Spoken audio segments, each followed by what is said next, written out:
realni bitta tajriba qilib ko'ramiz. Mana yangi qaychi, qog'oz, kardon, mana makkaga baylaydigan shpakat ip, ingichkaroq bo'lsa ham alyuminsiy va qup-quruq tutdi shoxi mana. Qup-quruq va tunuka. Hech qanday chaynab qolmaydi mana, ko'ryapsizlar. Uncha-muncha qaychi chaynab qoladi. Bu kesishini ko'rasizlar mana. 5 qavat qilsa ham kesadi mana. Muammo emas. Juda ham moshni mana. Quruq. Tunuka qaychi ham olib o'tirmaysizlar endi mana. Tunuka. Yana qaytadan qog'ozni kesa oladimi, yo'qmi shu kuchli narsalardan keyin. Bemalol. Yangi paytda hamma qaychi kesadi deydiganlar uchun mana eskisini hozir ko'rsataman.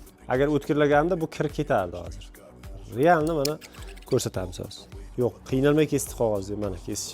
Xohlaganda qalinlikdagi ham kesaveradi. Qalin tunuka yo'q emas.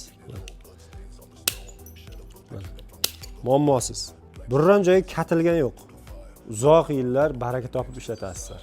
Boshqa qaychilar ham yaxshi ishlab beradi, lekin bu kesgan narsani kesa olmaydi. Kessa ham qiynalib kesadi. Ya'ni sizni ish samaradorligingizni ancha past olib boradi u ish qaychi.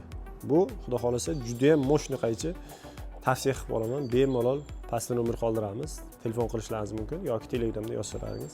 O'zbekiston bo'ylab dastavka xizmatimiz bor.